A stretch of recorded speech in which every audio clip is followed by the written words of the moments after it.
মিত্র পদবি নিয়ে নকল আধার কার্ড ও বংশের শংসাপত্র বের করে বাড়ি জমি বিক্রি করে দেয় এই চন্দনা।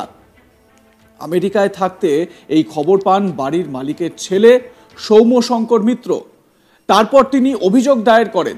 বিশ্বভারতীর ইংরেজি বিভাগের অধ্যাপক ছিলেন ডক্টর সৌরীন্দ্রনাথ মিত্র। 1985 সালে তিনি অবসর নেন। শান্তিনিকেতনের অ্যান্ড্রুস পল্লীতে প্রায় 10 কাঠা জমির উপর তিনি একটি বাড়ি করেছিলেন। 1989 সালে তিনি প্রয়াত হন। সেই সময় এই বাড়িতে থাকতেন তার স্ত্রী দেবশ্রী মিত্র ও তাদের এক ছেলে ও 2 মেয়ে। বাড়ির 3 সন্তানই এখন কর্মসূত্রে বিদেশে। আপনাদের দেখাচ্ছি সেই বাড়িটি, ফুল স্ক্রিনে দেখতে পাচ্ছেন। শান্তিনিকেতনের অ্যান্ড্রুস পল্লীতে যে বাড়িটি কারচুপি করে বা ভুয়ো বংশ তালিকা বানিয়ে ভুয়ো আধার কার্ড বানিয়ে বিক্রি করে দিয়েছে পরিচারিকা, সেই বাড়িটি আপনাদের দেখাচ্ছি। কি সুন্দর! প্রয়াত অধ্যাপক সৌরীন্দ্রনাথ মিত্রের ছেলে সৌম্যশঙ্কর মিত্র, তিনি যোগমায়া দেবী কলেজের প্রাক্তন অধ্যাপক। তিনি জানান তাদের শান্তিনিকেতনের বাড়িতে মালির কাজ করতেন বোলপুরের শ্রীনিকেতনের বাসিন্দা মন্টু মাহারা। তার স্ত্রী লক্ষ্মী মাহারাও এই বাড়িতে পরিচারিকার কাজ করতেন। সেই সুবাদে তাদের বড় মেয়ে চন্দনা মাহারার এই বাড়িতে যাতায়াত ছিল নিত্য। বাড়ির মালিক সৌরীন্দ্রনাথের মৃত্যুর পর দেবশ্রী মিত্রের দেখভাল করতেন চন্দনা। 2021 সালে কোভিডের সময় মৃত্যু হয় দেবশ্রীর। দেবশ্রীর মৃত্যুর পর থেকে বাড়িতে থাকত চন্দনা ও তার স্বামী। আগে উৎসব অনুষ্ঠানে মাঝে মাঝে সৌম্যশঙ্কর মিত্র ও তার 2 বোন মধুশ্রী মিত্র, ভাস্বতী মিত্র শান্তিনিকেতনের এই বাড়িতে আসতেন। সদ্য সেসব বন্ধ হয়ে গিয়েছিল, কারণ সৌম্যশঙ্কর মিত্র আমেরিকায় গিয়ে মেয়ের কাছে বসবাস করছিলেন।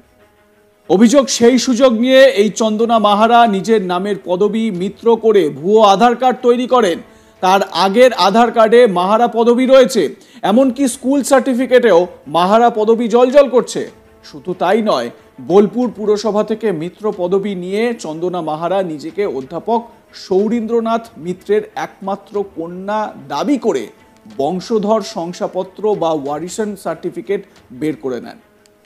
এগুলো নিয়ে অ্যান্ড্রুস পল্লীর বাড়িটি বিক্রি করে দেন তিনি। জমি ও বাড়ির বর্তমান বাজার দর কমপক্ষে 1 কোটি টাকা। সৌম্যশঙ্কর মিত্র অভিযোগকারী, তিনি কি বলছেন শোনাই তার বক্তব্য। আমাদের পৈতৃক বাড়ি যেটা শান্তিনিকেতনে, আমার বাবা মারা গেছেন 1989 সালে। বাড়িটা তখন খুব খানিকটা হয়েছিল, বাকিটা কমপ্লিট পরে মা করেছে। তারপর আমরা সবাই, মানে আমি আমার 2 বোন, আমরা সবাই বিভিন্ন বাড়ির বাইরে আর কি, কলকাতায় আমি কলেজে পড়ার চাকরি পেয়েছি, সেখানে সেটেল করেছি কলকাতায়। আর আমার বোনেরাও তাই নানা জায়গায় আউটসাইড বাড়ি। কে এই চন্দনা মাহারা বা মিত্র? 1981-82 সালে আমাদের বাড়িতে মালির কাজ করতো মন্টু মাহারা। সে এখনো বেঁচে আছে, শ্রীনিকেতনে থাকে। হ্যাঁ, সে আমার বাবার তখন কোয়ার্টারে থাকতেন, সেই কোয়ার্টারের বাগান কাজ করতে এসেছিল। এবং ওর বউ লক্ষ্মী মাহারা, সে বাড়িতে রান্নার কাজের জন্য কিছু মাঝে মাঝে আসতো, সবসময় না। যাই হোক, ও ছিল। তো তাদের মেয়ে, প্রথম মানে বড় মেয়ে হচ্ছে চন্দনা মাহারা।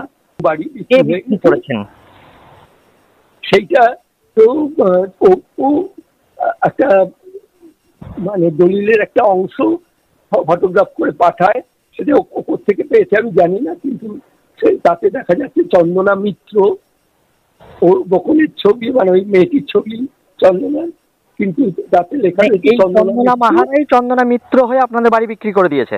হ্যাঁ, এবং বিক্রি করেছে 2 জনকে। তারপর এই বিষয়ে আপনি কি থানায় অভিযোগ দায়ের করলেন?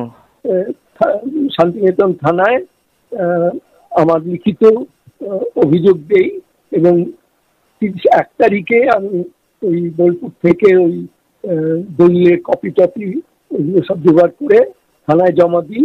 তাতে পরিষ্কার দেখা যাচ্ছে যে চন্দনা মাহারা সে নিজেকে চন্দনা মিত্র বলে আধার কার্ড, জাল আধার কার্ড তৈরি করেছে, এবং বোলপুর মিউনিসিপ্যালিটি থেকে ও সৌরীন্দ্রনাথ মিত্রের একমাত্র মেয়ে, এই বলে ওয়ারিশন সার্টিফিকেট জোগাড় করেছে এবং সেইগুলো ব্যবহার করে ও জমিটা বিক্রি করে দিয়েছে। সে বিক্রিও খুব অদ্ভুত। হ্যাঁ, আনুমানিক কত টাকার প্রপার্টি হবে আপনাদের এটা? প্রায় 1 কোটি টাকা হবে।